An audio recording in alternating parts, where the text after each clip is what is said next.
right, everybody. We are live. Thank you all for joining us on LinkedIn Live today. I think we're on Facebook and Twitter as well. So if you are watching us, we really appreciate it. This is a first of a series of conversations we plan on having throughout the month of May. May is going to be mental health. It is Mental Health Awareness Month. It is a big month for Nivati. We have a lot of stuff planned for the month.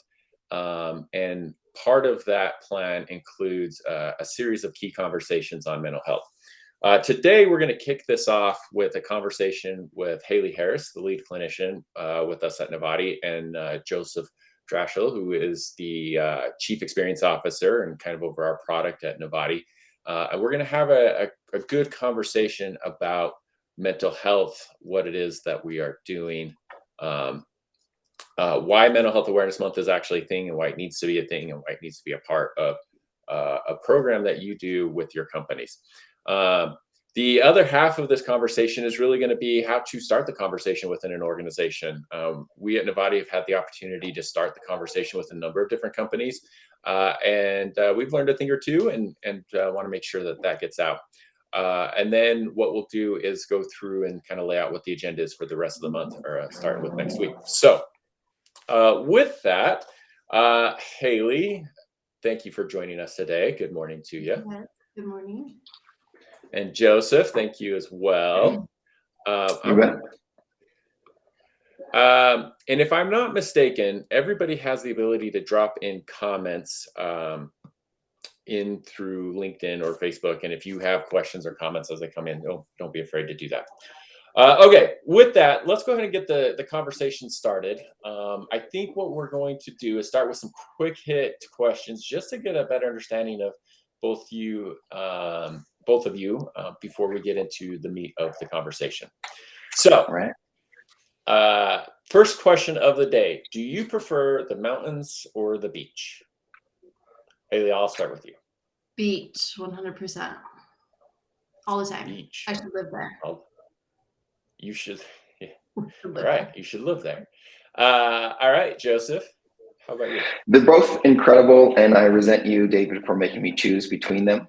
But if I have to put one above the other, then it's probably beach, because you can't body surf in the mountains. At least it's a lot more painful. It's true. I have body slid down a mountain before, and it's definitely more painful. So, all right. Go to music when you want to focus or block out the world.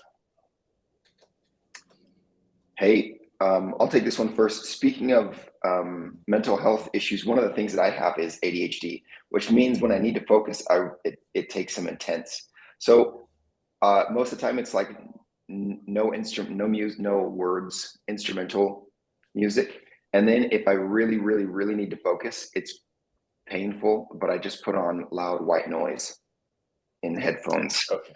Really? Yeah. Okay. When it gets extreme, that's what happens. And it does the job, actually. But most of the time when I'm just trying to focus, it's just no words, instrumental. Okay. Painful white noise. Sounds good. All right, Haeli, how about you, Haeli? I don't have anything specific. I just go to stuff that I enjoy, that I'm comfortable with. So it's whatever's my liked songs on Spotify. You seem like somebody who listens to a lot of the same stuff, so you can sing along. Are you a sing-along type person? Yeah. Does that help you? Okay. All right. Just guessing there, but all right. Do you recharge your social battery, in a crowd or alone? Are you an introvert or extrovert, I guess is what we're asking here. I'm alone, introvert. I like to charge by myself. Okay. All right. Joseph, how about for you?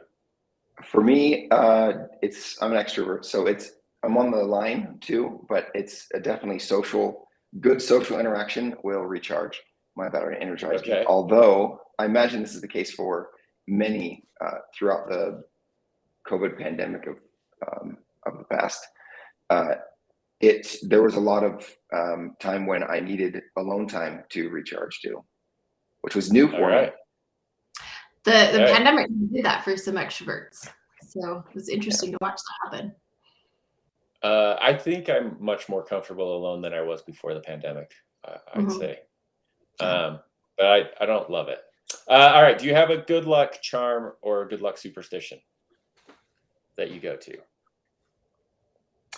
David, I believe we make our own luck. Okay. No, that's not true. That's an acceptable answer. It really is. Okay.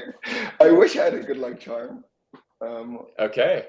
Not the superstitious type on this call. That's Maybe okay. it's painful white noise is my Painful white noise. is my All right. superstition. Fiction or nonfiction reader? Nonfiction. Nonfiction. Hmm. And Joseph is I love fiction books, but the majority of my library is nonfiction for like okay. leveling up. So it's a blend of both, Okay. but it ends up mostly being nonfiction reading. All right. That's all right. What is your food of choice when you're stress eating? Mhm. All food. Is that what that means? Cereal for me, cold cereal, usually Okay, sugary cold yeah. cereal, or gummy stuff like sour gummy. Gummies. Okay. Things, I love gummies. It's excellent. All right. How about for you, Haeli? Chocolate, and that's the go-to. Chocolate. Chocolate. Excellent choice. All right. And then I'm still in this question from a podcast I did a couple of weeks ago, but I really loved it. I thought it was applicable for the conversations we're having this month. Would you prefer to have the ability to speak every language or speak to animals? Haeli, we'll go with you first.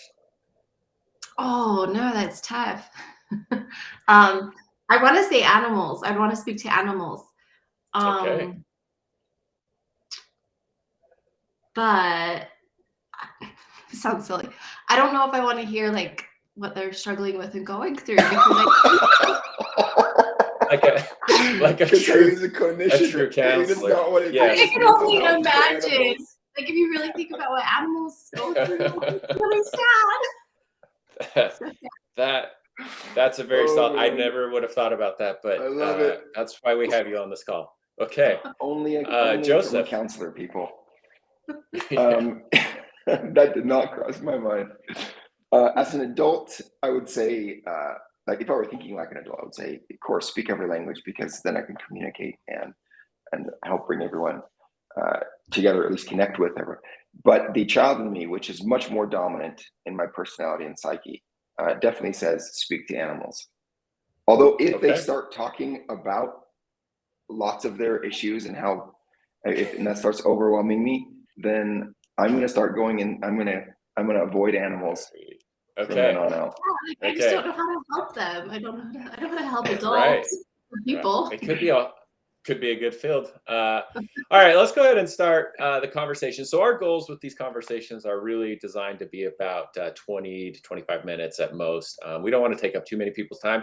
They are going to be recorded, which is great. And so we should have recordings where you can go back and watch these. But let's get into the purpose of today's conversation. We want to talk about Mental Health Awareness Month. It's coming up starting on Sunday, May 1st, running throughout the entire month.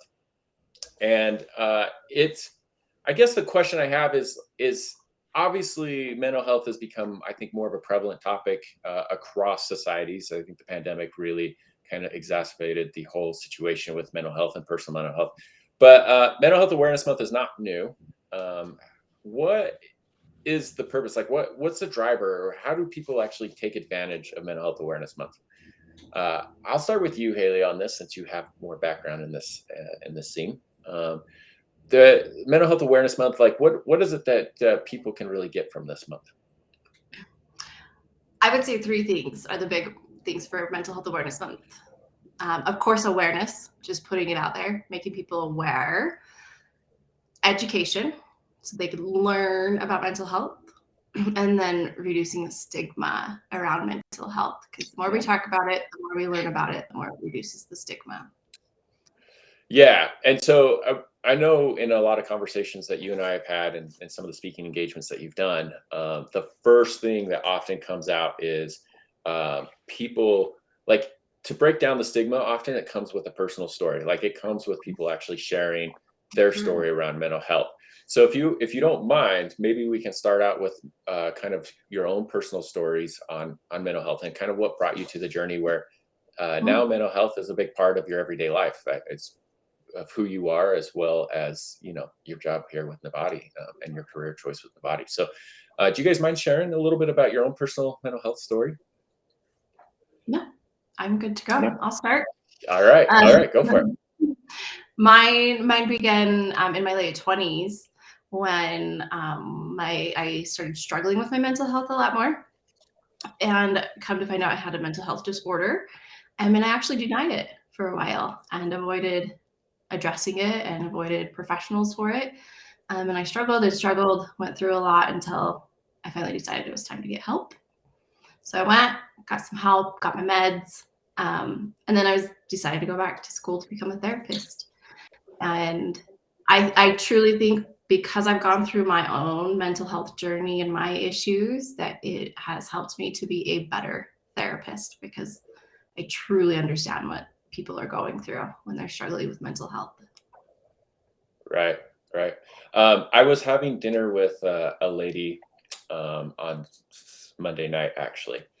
And she actually is going to be part of our conversations, Natasha Bowman. She's going to join us on May 25th. Oh yeah, she's fantastic. She's fabulous. And anyways, I was talking to her, and she was telling me how she was diagnosed super late in life, right? Like just actually a couple of years ago.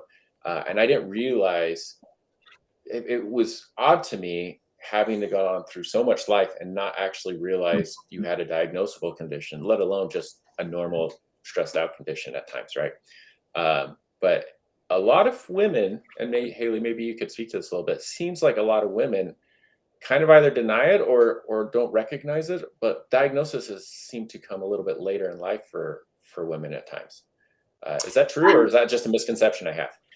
I don't know. I honestly don't know. I think it can. I think we oftentimes think that people are kind of born with it in a way, or their childhood creates it, and so it's going to show up like late teens, early adulthood. But truly, mental health disorders and mental health issues can show up anytime. Sometimes they won't show up until something actually kind of brings them to the surface. So maybe they're all of a sudden going through some really difficult times. Yeah, and I guess that's what the pandemic did for a lot of people. Put them in situations they weren't used to, stress them out in new ways, right? Yeah. You know, David, you're probably seeing that trend, if there was a trend, even change too about late diagnosis, whether it's for men or women, because one of the things that millennials and Gen Z have given to the world, in addition to the TikToks and the and other things, is less stigma around this, more openness and reception, awareness of it. Those that are receiving diagnosis of depression, anxiety, other mental health issues, that's the percentage of those from the lower generation, or I should say younger generation. It's increasing incredibly. And so a lot of us that are on the late, I'm on my very tip of millennial, and whatever Gen the X. is, Gen X. Gen X. There you go. A lot of the Gen X were probably, if they did receive later diagnoses, and it probably came a lot with them going, sort of the attitudinal barriers of, I don't want this to be a thing, so it's not going to be a thing. I can just deal with this on my own. I'm not going to ask anyone. I'm not going to talk to anyone about it. I'm going to hide it. And that's not a thing. It's kind of a superpower of the younger generations, that they don't, from a mental health issue, they don't shy away from that as much. Yeah. And it's thankfully given the rest of us permission to start to seek this and then kind of receive this information in a much safer place. John Hopkins has a statistic out there. It says 1 in 4 people suffers from a mental health challenge. Now, at some point in their life, which feels like a lot, but at the same time, I'm surprised it's not more. And And I guess it depends on what we want to classify as mental health and a mental health challenge. And I know, Haeli, you've got a definition around mental health that you like to promote as far as like what mental health is and what it's not, right? I think there's also a lot of people say, oh, we're going to talk about mental health, and they'll be like, oh, yeah, that conversation we don't need to have, like, because there's that stigma associated with it. Do you mind sharing your definition or the definition of mental health that you choose to really focus in on when you're having conversations with people? Yeah, let me pull that up real quick. The one I choose to usually go from is, I think it's from the WHO. Mental health is a state of well-being in which an individual realizes his or her own abilities, can cope with the normal stresses of life, can work productively, and is able to make a contribution to his or her community. And so that definition actually is very positive in the fact that it's about your ability to put yourself in a situation to handle the daily stresses and to cope with those, right? Yeah. And that's what mental health is. And I think what most people misunderstand is mental health automatically means that you have a problem. And I guess that's not necessarily the case. Mental health really means that you have the ability to handle your challenges that are coming through, right? Exactly. Yeah. No, and that's what a lot of people do. That's why the stigma's there. Why I didn't want to get help, right? Or admit that I had a disorder. Because when you say these words or this mental health, it means I have a problem. There's something wrong with me. I'm broken. When in actuality, like, mental health is just so much more than that. How we cope in life, how we are a member of our community, how we interact and socialize, all of that can be mental health. Yeah, our goal is to let people be mental healthy. Can you say it that way? We want to be mental healthy. Okay, great. I'm working on introducing the phrase mentally fit. You know how they have yes, there's physical health, right? We're so familiar with the physical health, and then there's an effort to move towards physical fitness for everyone, right? We all want to be physically fit, which means that not just are we not in the sick bed and unable to do the things that we want to be and contribute, but it means that even when a physical challenge comes, if we're physically fit, we'll be able to handle that. Like physically fit, sometimes you're gonna actually have to climb a real mountain or hike something. Mentally fit, often not at your own choice. Mountains come, and are you able to attack that?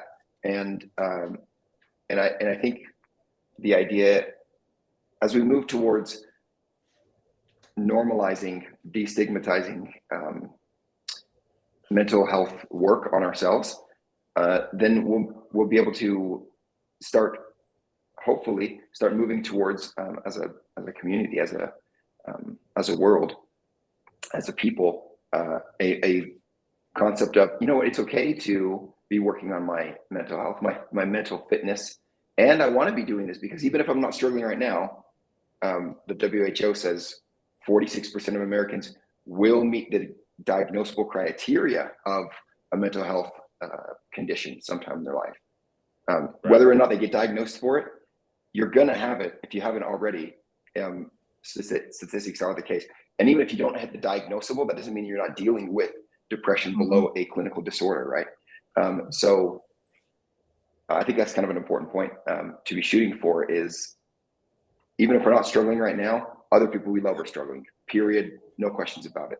We may not know they are, but what can we be doing on ourselves and with others to be helping build that robustness in for the time that we need it? Right. We have these stickers that we give away called mental fitness athletes, and they end up being one of the more popular ones. Like I'm a mental fitness athlete, and I think it's a great way to look at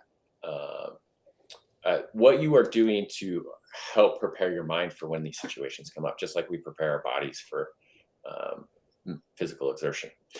There's a question that came in. I think I can bring it up. Here we go. From LinkedIn. It says, what strategies help you guys manage stress and support your own mental health, especially while you are working? And I think this is a great segue because we do want to talk about how to get these activities into the workplace and to have the conversation in the workplace. But let's start with some strategies that you, both of you, employ to kind of help your own personal mental health, and especially for those stresses that are at work. Haeli, go ahead. We'll start with you on that. Number one is healthy boundaries. I make sure I have healthy boundaries in all areas of my life, and especially when it comes to work. So that means I have work hours, or if I don't have set work hours, I really watch the notifications that come to my phones or my watch, really making sure that I'm not working beyond what I know I can, what I should for my mental health. And if I'm at that stress level, boundaries will also include being able to say, I can't take that on right now. Like, yes, I can do that, but I can't do that right now. Give me some more time. Really vocalizing your needs and saying, I need to take a little bit of time. So boundaries are the number one when it comes to stress at work. And then I would say with boundaries is taking time for myself. So if I'm really stressed, especially at work, I'm going to find more time throughout my day to take time for myself. So I'm going to give myself little 5-minute breaks here and there to go do some breathing or go walk outside. And then making sure I cut work off and I go do my thing. Right. Awesome. Yeah. Joseph, what strategies do you deploy for your own mental health? I want to underscore real quick the last thing that Haeli said, the importance of giving yourself permission to take time out. And oftentimes, because we're a lot harder on ourselves than other people are, not just giving ourselves permission, but sometimes holding ourselves accountable for not taking, or holding ourselves accountable to taking timeouts regularly for that, and then for not feeling bad about it. For personally, so that's one of the things. Personally, being awareness for it is kind of where it all starts. Being aware of where I'm at, what I'm feeling, and then over time learning the triggers that can move towards negative thinking or a negative feeling, and can bring on the more serious waves of challenges. So mindfulness is great for check-ins. There's apps like that let you check in with yourself, and then even that, right? They're not telling you anything. You're telling the app, here's how I'm doing. Or sometimes people will journal. That's helpful. So is mindful meditation, because it's another slow down way to check in with yourself and increase that awareness. That's helped me a ton, to be honest. Journaling is another thing I do, particularly when I'm dealing with a lot of stuff. Try to do that at the beginning of the day. Every day is what's a high stakes question for me that I'm facing in my work. Of course, this works outside of work as well. And then I'm just journaling about it. And I think we'd all be surprised at how many answers are there once we start listening to our inner coach. Right. For also sleep, so important. Exercise, daily, regular exercise are some of the things I'm working on. I like it. All right. So one of the big deals, or one of the big things that we want to try to work on over the course of the next month, right, is how to bring this conversation into the workplace. And we're kind of coming up on time here, so I want to make sure we talk about this a little bit more. And we will over the course of the 10 to 15 other conversations we're going to have in the month of May. But how do you start the conversation on mental health? Because the stigma is there, because people sometimes feel it's a little bit awkward, how do we actually start having this conversation in the workplace and getting it to a point where people, can comfortably admit that maybe they're struggling or admit that they need help, and not necessarily fear retaliation or fear that it's going to put them in a bad spot at work? How do these conversations start? So we want to jump on that one. All right, Joseph. I'll jump first, and then I'll try to go quick. Okay. So there's two ways, right? Is this a peer relationship or is it a manager relationship? And my wife, who struggles from depression, among a few different things, she started talking about, she was leading the way several years ago. She was talking about this and would talk about it in regular conversation. And I think people were shocked, but they didn't do anything on their face when they did it. And then she was talking about it in like social settings and even in religious settings, and which were things that you know, in this society up to that point, and still to the society, unfortunately, here, you don't, it's like, don't do that. I mean, well, we don't do that. Is that okay to do that? And the fact that she's so incredible in her personality and enjoyable, that she said it with just not such nonchalance, as if this is a normal thing, really gave permission for, you'd be surprised how many people that opened the door for them to talk about it. That's from a peer to peer. If you're in a leadership position, it's all the more important, I think, to lead out with, to set the example. Vulnerability, everybody's going to be taking their cue from the vulnerability from the leader. And so if you have whether or not you're feeling comfortable being vulnerable, you need to be vulnerable and have these conversations. I'm sure Haeli has much more to say about this. I think those are really good, Joseph, because it's when those leaders, it comes from the top down. There's many studies that show when leaders are involved that the company has a better mentally fit place when leaders are talking about it. And it's completely what you said and what David started with, as far as when we share our own stories, it opens it up for people to feel safe to share their stories. And a big thing is all of a sudden they realize, like, oh my gosh, it's not just me. I'm not the only one that struggles with this. And it starts showing people like, hey, a lot of people actually struggle with these kind of things. You're not alone. It's not a bad thing. It's just part of being human in this world today. So I think those were great things. Awesome. And we'll wrap it here. What's really great is we're actually almost segues really brilliantly into what our next conversation is going to be. So our next conversation is going to be Tuesday, May 3rd. We have Johnny Hanna, who is the founder and CEO of Homey, kind of a real estate technology company here in the Intermountain West area. And our whole conversation with him is how the executive team can help build the culture around mental health. And it really ties into what you guys were just saying. We see that when it is top down, right? When the executive team, the CEO, managers open up about their own personal situations, whatever that might be, or allow for a culture of trust and psychological safety to exist within the company, it goes a lot further for the employee, for employee retention. There's a lot of benefits that come from it. And we're going to talk about that next Tuesday. So we'll go and wrap that up. Thank you, Haeli, for your time today. Thank you, Joseph, as well, for joining us today. We really appreciate it. And thank you for those who've tuned in and watched. If you have other questions or want to make sure we touch on certain things over the course of our conversations in the next month, by all means, feel free to hit us up on LinkedIn or send an email our way. But thank you again, everybody. And we look forward to having these key conversations on mental health throughout the month of May.